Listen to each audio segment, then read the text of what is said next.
just played a game with the queen to d8 Scandi that went according to script. And basically, I was able to just hammer on the d4 square, the d4 pawn, and it worked like a charm. So, and the ending was like one of my favorite endings. I've had this come up a number of times, and for some reason, it never gets old. But I wanted to go through this because I think it's very thematic of our play that we get when we play the Scandinavian defense. So I'm going to quickly kind of flip through the opening because it's all kind of normal. It's just the queen to d8 Scandi. And we get this common position that we'll get a lot if you play the queen to d8 Scandi. And more often you'll see this rook go to e1, where it can kind of put pressure on that bishop on e7 if you have a bishop there. And then the other rook will usually come like possibly to the d file instead. So that was one thing I kind of noted when I was playing the game. And now another thing is he's moved this bishop a second time. So sometimes in the Scandi, you can play b5 to try to secure the c4 square, and you route your knight from d7 to b6 and possibly to c4. But one thing to note is this d4 pawn can be something that we can hammer on as Scandi players. And the reason for that is, if you notice, this knight, when it comes to c3 to chase our queen back, it obstructs the c2 pawn. So the c2 pawn can't go to c3 to lend support to d4.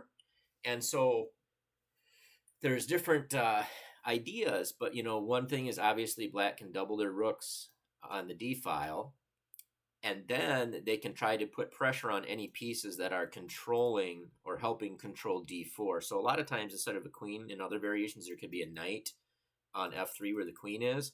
And so if this were a knight, black may play like either bishop to e4 or to g4, and potentially even swap it off to take the defense away from d4. Now, that's not what happens in this game. This game is it comes up another situation where they play c4 and they think they have like a good position with extra space.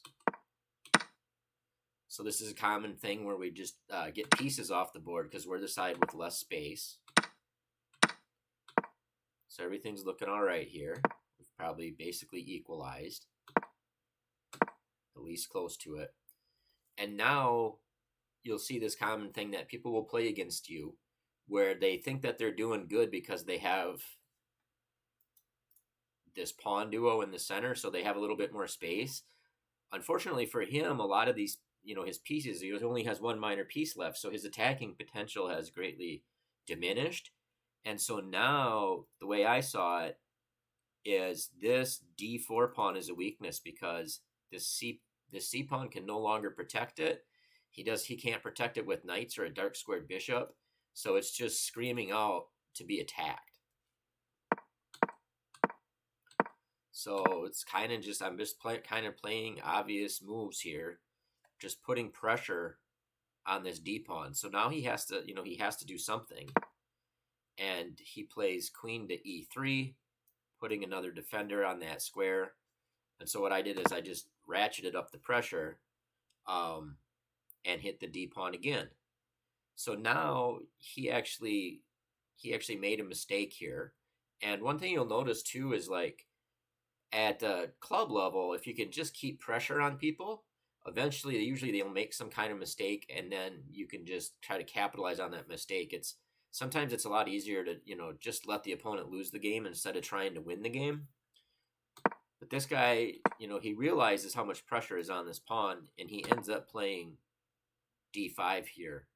And obviously we're going to win a pawn. We just get rid of his queen, and now we're a clear pawn up. And what's interesting is it's kind of easy for us to play, because if we can just we want to get like a rook off the board, because then a lot of his play that he may get by being able to have doubled rooks will dissipate. So I just played rook to e8 to force a rook off the board. And then I spent some time to make sure I'm not going to get my piece trapped. It became a little dicey. Maybe I didn't need to grab that second pawn. I'm not sure if that was the correct decision or not. But now we got all the pawns on the king side on the opposite color of his bishop. And so now we go up a second pawn. So this should clearly be winning. I just have to do it with only like 2 minutes on my clock.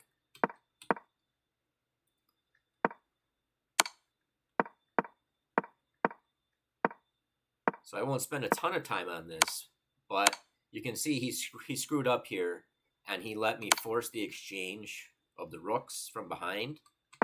And so now it should be pretty easy.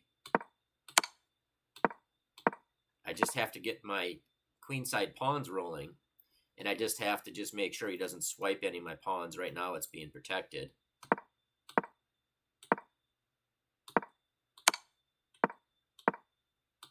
And here he, I think this was clearly a mistake. I mean, I guess he's losing anyway, but he had 4 minutes on his clock, so you never want to enter a pawn in game unless you're like 100% sure that it's going to work out okay for you. So this one is kind of, if you just glance at it quickly, it's obviously losing. It's bad, right? Because I have this extra pawn, and he doesn't have any way to make a passed pawn anywhere. So I'm always going to be able to use threats of advancing this pawn to cause him a lot of problems. So it can just kind of, I glanced at it and I was hoping it would go down this path. And that's a bad move too, because when he does this, he's using up one of his potential tempos by going a3 first. So I just basically have to get in a position like this, where now the extra pawn is obviously winning. But it comes down to an ending that I kind of like. I don't know, it comes up a lot actually, but instead of like running over and grabbing one of their pawns, that's another easy way to win it. I like forcing them to make moves with their other pawns, which you can win, and then you just got to make sure you count it carefully. But he resigned here because I'm just going to go down here and promote to a rook or a queen with checkmate, because his rook has no squares. It's like in a stalemate position. So you just make sure you don't stalemate the opponent. Otherwise, obviously, like instead of doing this, a person could here, just gobble up the pawns, gobble up this pawn and win that way and tie him down to that and then run over and gobble this. But to me, it's like more aesthetically pleasing to just finish like this.